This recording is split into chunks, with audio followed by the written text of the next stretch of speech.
Bismillah, Assalamualaikum warahmatullahi wabarakatuh. Perkenalkan, nama saya Wahyu. Saya akan memberikan atau menyampaikan kesimpulan saya tentang video. Unsur periode ketiga. Unsur periode ketiga merupakan unsur yang memiliki kulit utama 3 dan jumlah elektron valensi yang berbeda. Unsur-unsurnya ada 8 unsur, yaitu natrium, magnesium, aluminium, silikon, fosfor, sulfur atau belerang, klorin, dan argon. Masing-masing nomor atomnya berurutan dari 11 sampai dengan 18, yang dimana jari-jari atom dari ke kiri ke kanan semakin kecil. Energi ionisasi dan keelektronegatifan makin ke kanan makin besar, karena gaya tarik-menarik antara inti atom dan elektron makin kuat. Natrium, magnesium basa, aluminium atau fosfor dapat dibentuk basa asam, silikon, fosfor, sulfur, klorin sama dengan asam, dan argon itu adalah inert. Bentuk molekulnya itu natrium, magnesium, aluminium. Bentuk molekulnya itu kristal logam. Silikon itu kristal kovalen raksasa. Fosfor dan sulfur itu poliatomic. Klorin itu diatomik. Argon itu monoatomik.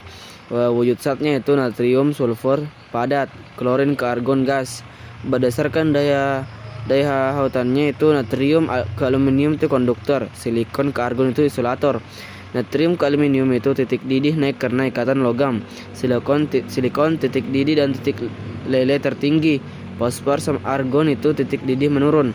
Sifat-sifat kimia itu jari-jari atom dari kiri ke kanan semakin kecil. Energi ionisasi memiliki kecenderungan naik dari kiri ke kanan. Sifat oksidator kiri ke kanan kiri kanan semakin kuat, batasnya sampai klorin. Sifat reduktor kiri ke kanan semakin rendah atau lemah, karena argon sukar bereaksi. Kegunaannya itu Na itu lampu penerangan di jalan raya, Mg itu kerangka pesawat terbang, 2 lampu kilat dalam fotografi, Al itu rangka etalase pintu jendela, Si itu bahan bakar pada pembuatan kaca, fosfor itu bahan untuk membuat korek api dan pupuk superfosfat, belerang bahan baku pembuatan asam sulfat H2SO4, klorin sebagai desinfektan atau pemutih, argon itu pengisi bola lampu listrik dalam pengelasan dan pencegah perkeratan. Proses pembuatan unsur periode ketiga itu Na itu elektrolisis NaCl yang dicairkan dengan katode besi dan anode karbon.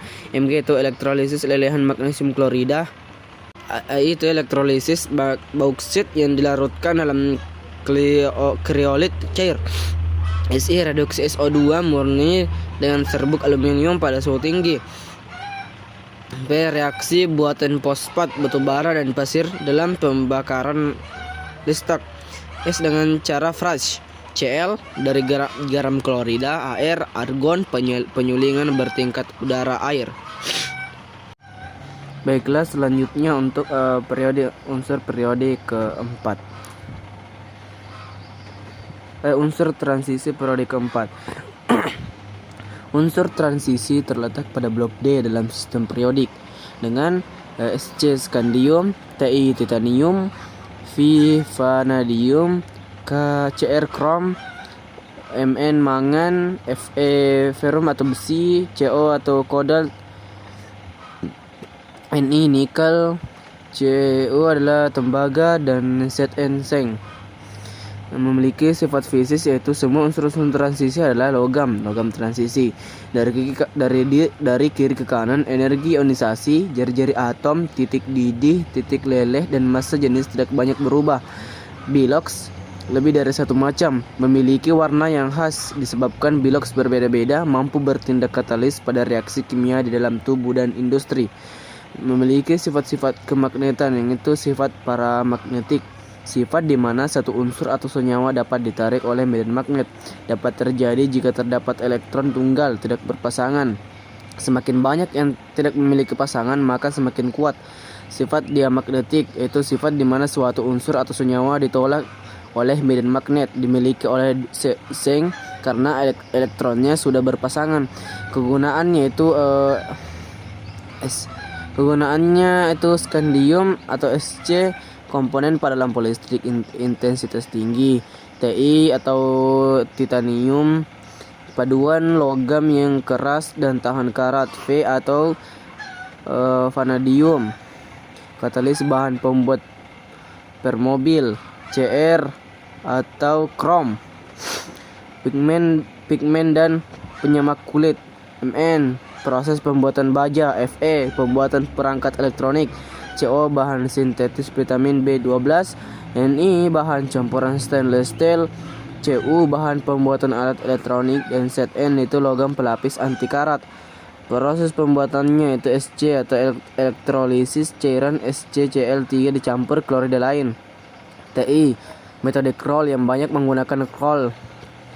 V ferrovanadium dihasilkan dari reduksi V2O5 dengan silikon dan besi. Cr proses Goldschmidt yaitu mereduksi Cr2O3 dengan logam Ai. Mu mereduksi MnO2 dengan besi oksida dan karbon. Fe mereduksi oksidasi besi dengan gas karbon monoksida. Co diproduksi ketika hidroksida hujan akan timbul NaOD, NaCl. Ini dari biji nikel. Cu pemanggangan CuFeS2, zinc atau Zn pemanggangan ZU5 kemudian direduksi dengan karbon pijar. Mungkin sekian dan terima kasih. Assalamualaikum warahmatullahi wabarakatuh.